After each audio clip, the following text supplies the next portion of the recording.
Good morning student. आज हम बेटा आपको संस्कृत ग्रामर में पढ़ाएंगे विशेषण। हमारा टॉपिक है आज का विशेषण। विशेषण किसे कहते हैं? विशेषण को जानने से पहले हम संज्ञा और सर्वनाम इन दोनों के बारे में पहले पढ़ेंगे। संज्ञा किसे कहते हैं? किसी व्यक्ति, वस्तु, स्थान आदि का नाम संज्ञा कहलाता है। और सर्वनाम संज्ञा के स्थान पर आने वाले शब्द सर्वनाम कहलाते हैं। तो विशेषण की डेफिनेशन क्या होगी? संज्ञा या सर्वनाम शब्दों की विशेषता बताने वाले शब्दों को विशेषण कहते हैं। जो संज्ञा और सर्वनाम की विशेषता बताते हैं उन्हें हम कहते हैं विशेषण। संज्ञा या सर्वनाम की विशेषता बताने वाले शब्दों को विशेषण कहते हैं। हम ऐसे ही बोल सकते हैं कि जो भी विशेषता होती है विशेषण कहलाती है। जो विशेषता होती है क्या कहलाती है? विशेषण कहलाती है। तो संज्ञा और सर्वनाम शब्दों की विशेषता बताने वाले शब्दों को विशेषण कहते हैं। विशेषण के कुल मिला के 4 भेद होते हैं। मुख्य रूप से 4 होते हैं। प्रमुख रूप से कितने होते हैं? 4 भेद होते हैं। पहला होता है गुणवाचक विशेषण। इसमें गुण आता है काला, सफेद, ऊंचा, नीचा। ये सब किसमें आते हैं? गुणवाचक विशेषण में। किसके आते हैं? गुणवाचक विशेषण में। दूसरा है संख्यावाचक विशेषण। संख्यावाचक विशेषण में संख्या आती है। 4, 5, 10, 15, 18 ये सब संख्यावाचक विशेषण कहलाता है। तीसरा है परिमाणवाचक विशेषण। परिमाण में आती है मात्रा। क्या आती है बेटा? मात्रा। ये परिमाणवाचक विशेषण कहलाती है। 2 किलो या 2 किलोमीटर दूर, तो क्या कहलाएगा? परिमाणवाचक। और फोर्थ हमारा है संकेतवाचक विशेषण। क्या कहलाता है? संकेतवाचक विशेषण। इस प्रकार विशेषण के कुल मिला कितने भेद हुए हमारे? मुख्य रूप से 4। तो मुख्य रूप से कितने भेद हुए? 4 भेद हुए। सबसे पहले विशेषण की डेफिनेशन, संज्ञा अथवा सर्वनाम की विशेषता बताने वाले शब्दों को विशेषण कहते हैं। संज्ञा अथवा सर्वनाम की विशेषता बताने शब्दों को क्या कहते हैं? विशेषण कहते हैं। संस्कृत में विशेषण के कुल मुख्य रूप से 4 भेद होते हैं। पहला गुणवाचक विशेषण, दूसरा संख्यावाचक विशेषण, तीसरा परिमाणवाचक विशेषण और फोर्थ है संकेतवाचक विशेषण। अब हम इन विशेषण जो 4 भेद है, इन चारों विशेषण भेदों का वर्णन पढ़ेंगे, इनकी परिभाषा और इनके एग्जाम्पल पढ़ेंगे। विशेषण के मुख्य रूप से कितने होते हैं? 4 भेद होते हैं। पहला गुणवाचक विशेषण, दूसरा संख्यावाचक विशेषण, तीसरा परिमाणवाचक विशेषण और फोर्थ है संकेतवाचक विशेषण। सबसे पहले पढ़ेंगे हम गुणवाचक विशेषण। नाम के अकॉर्डिंग आप देख लीजिए। गुण मतलब इसमें गुण आते हैं। गुण में क्या क्या आते हैं? जब किसी व्यक्ति या वस्तु के गुण, आकार, रूप, रंग आदि की विशेषता आती है तो किसमें आते हैं? वो गुणवाचक विशेषण में आते हैं। जब किसी व्यक्ति, वस्तु की गुण, आकार, रूप, रंग आदि की विशेषता आती है तो गुणवाचक विशेषण में आते हैं। जैसे कि आकार में होता है बड़ा पर्वत, ऊंचा पर्वत, तो क्या आएगा? ऊंचे पर्वत है। गुण में काला कुत्ता, तो ये इसमें आ जाएगा आपके। रूप में भी रूप, रंग, काला सांप, ये आपके आ जाएगा। रंग में भी इस तरह से आ जाएंगे। तो जब भी किसी व्यक्ति या वस्तु की विशेषता में उसका गुण आता है तो गुणवाचक विशेषण कहलाता है। जैसे मैंने यहाँ पर एग्जाम्पल लिखा है सुंदरम पुष्पम।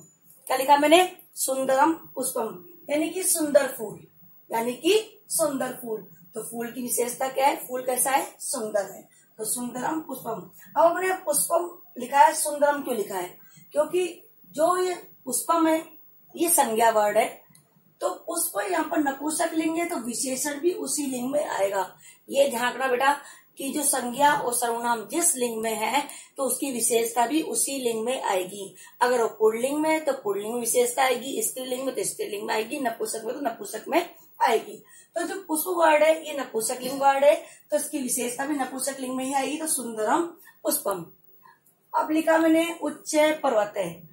पर्वत जो वर्ड है वो पुल्लिंग में आता है तो इसकी जो विशेषता पुल्लिंग में लिखेंगे तो उच्च पर्वत यानी ऊंचा पर्वत। क्या आएगा? ऊंचा पर्वत। ये आपके आकार में आता है। इसके बाद है श्वेतम वस्त्रम। श्वेत वस्त्र क्या आएगा? श्वेत वस्त्र। वस्त्र की विशेषता कैसी? वस्त्र कैसा है? सफेद है। तो श्वेत वस्त्र। वस्त्र कैसा है? सफेद है। तो वस्त्र की विशेषता क्या होगी? श्वेतम वस्त्रम करेंगे। हम क्या करेंगे? श्वेतम वस्त्रम, क्योंकि वस्त्र जो वर्ड है नपुंसकलिंग वर्ड है, इसलिए श्वेतम वस्त्रम। ये हमारा है गुणवाचक विशेषण। इसके बाद आएगा संख्यावाचक विशेषण। इसमें आती है संख्या का बोध होता है। संख्या का बोध कराने वाले विशेषण को संख्यावाची विशेषण कहते हैं। संख्या मतलब गिनती। अब संख्या दो प्रकार की होती है, क्रमवाची और संख्यावाची। क्रमवाची और संख्यावाची। क्रमवाची में आपके आता है पहला, दूसरा, तीसरा, क्योंकि संख्यावाची में आपके आता है 1, 2, 3, 4। दोनों में बहुत अंतर है। ये आपको हम अगले टॉपिक में पढ़ाएंगे। अभी हमें पढ़ना है केवल संख्यावाची विशेषण। तो संख्या का बोध कराने वाले शब्दों को, विशेषण को संख्यावाची विशेषण कहते हैं। जैसे कि एक है बालक है, एक बालक। बालक कितने? एक है, तो एक है बालक है। पंचमी बालिका, पांचवी बालिका। बालिका कौन सी है? पांचवी। ये आपके क्रमवाची में आता है। एक बालक तो किसमें आएगा? संख्यावाची में आएगा। लेकिन पंचमी बालिका किसमें आएगा? ये क्रमवाची में आएगा। और द्वितीय पाठ है, दूसरा पाठ, ये भी आपके किसमें आएगा? क्रमवाची में आएगा। तो संख्यावाची में क्या आता है? संख्या का बोध कराने वाले विशेषण संख्यावाची में आती है। जैसे कि एक है बालके, पंचमी बालिका, द्वितीय पाठ है। पुनः रिपीट कर रही हूँ। पहला है गुणवाचक। जब किसी व्यक्ति या वस्तु के गुण, आकार, रूप, रंग आदि की विशेषता बताई जाती है तो गुणवाचक विशेषण में आते हैं। जैसे कि सुंदरम पुष्पम, उच्च पर्वते, श्वेत वस्त्रम।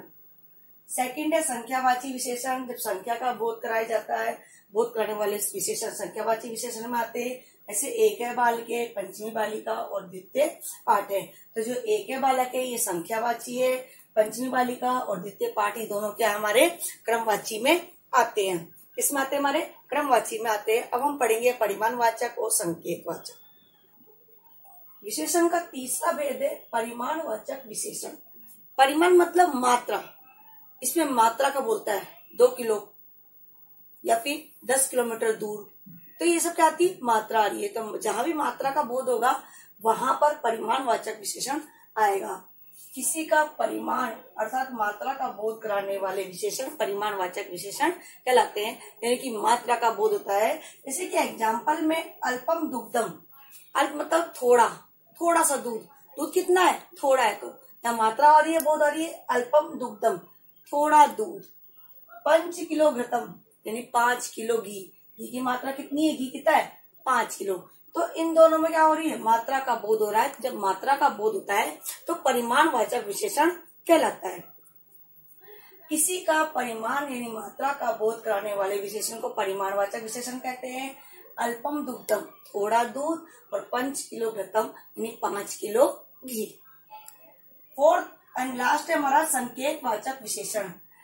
जब सर्वनाम पद से, सर्वनाम जानते हो किसे कहते हैं? संज्ञा के स्थान पर आने वाले शब्दों को सर्वनाम कहते हैं।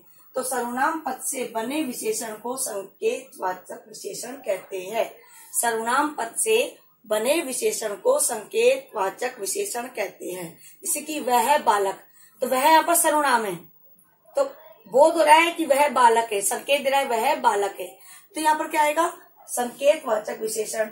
या फिर तत् पुस्तकम, वह पुस्तक है, तत् पुस्तकम वह पुस्तक है। तो स बालके और तत् पुस्तकम ये इसके एग्जाम्पल है। तो हमारे पूरे विशेषण के चारों भेद हो गए। एक बार पुनः रिपीट कर रही हूँ बेटा। सबसे पहले विशेषण की डेफिनेशन की संज्ञा और सर्वनाम की विशेषता बताने वाले शब्दों को विशेषण कहते हैं। मुख्य रूप से विशेषण के 4 भेद होते हैं। पहला गुणवाचक होता है, दूसरा आपके दूसरा गुणवाचक होता है, परिमाणवाचक, संकेतवाचक और संख्यावाचक। ठीक है बेटा? गुणवाचक, संख्यावाचक, परिमाणवाचक और संकेतवाचक। गुणवाचक में इसमें किसी व्यक्ति वस्तु का आकार, गुण, उसके रूप, रंग आदि का बोध होता है। जैसे कि कृष्ण ने सर पे काला सांप, श्वेतम वस्त्रम सफेद वस्त्र, उच्च पर्वत है ऊंचा पर्वत, ये सबके किसमें आएगा? गुणवाचक में आएगा। इसके बाद संख्यावाचक में मतलब संख्या आती है, बता दिया संख्या 2 प्रकार की होती है, संख्यावाचक, क्रमवाची और संख्यावाची। इसके बाद अब क्या आता है? परिमाणवाचक विशेषण। इसमें परिमाण आती है यानी मात्रा का बोध होता है, इसे परिमाणवाचक विशेषण कहते हैं। और फोर्थ आपके संकेतवाचक विशेषण यानी सर्वनाम पद से बनने वाले विशेषण को संकेतवाचक विशेषण कहते हैं। तो इस प्रकार विशेषण कितने भेद हुए? 4 भेद हुए। सबसे पहले आप लिखोगे विशेषण की डेफिनेशन। डेफिनेशन में लिखोगे, क्या लिखोगे डेफिनेशन में, कि संज्ञा और सर्वनाम की विशेषता बताने वाले शब्दों को विशेषण कहते हैं। दूसरा, उसके बाद विशेषण के भेद, मुख्य रूप से 4 भेद होते हैं, गुणवाचक, संख्यावाचक, परिमाणवाचक और संकेतवाचक। फिर आप इन चारों की डेफिनेशन लिखोगे। गुणवाचक में किसी व्यक्ति, वस्तु, स्थान के गुण, रूप, आकार आदि का बोध होता है। संख्यावाचक में किसी संख्या का बोध होता है, चाहे वो संख्यावाची हो चाहे वो क्रमवाची हो। उसके बाद परिमाणवाचक, इसमें परिमाण यानी मात्रा का बोध होता है। और लास्ट में संकेतवाचक, सर्वनाम पद से बनने वाले विशेषण को संकेतवाचक विशेषण कहते हैं। तो आप लोगों को ये पूरा वर्क अपने फेरकोप में करना है। ध्यानपूर्वक वीडियो देखिए और इस वर्क को अपने फेरकोप में कर लेना। Thank you.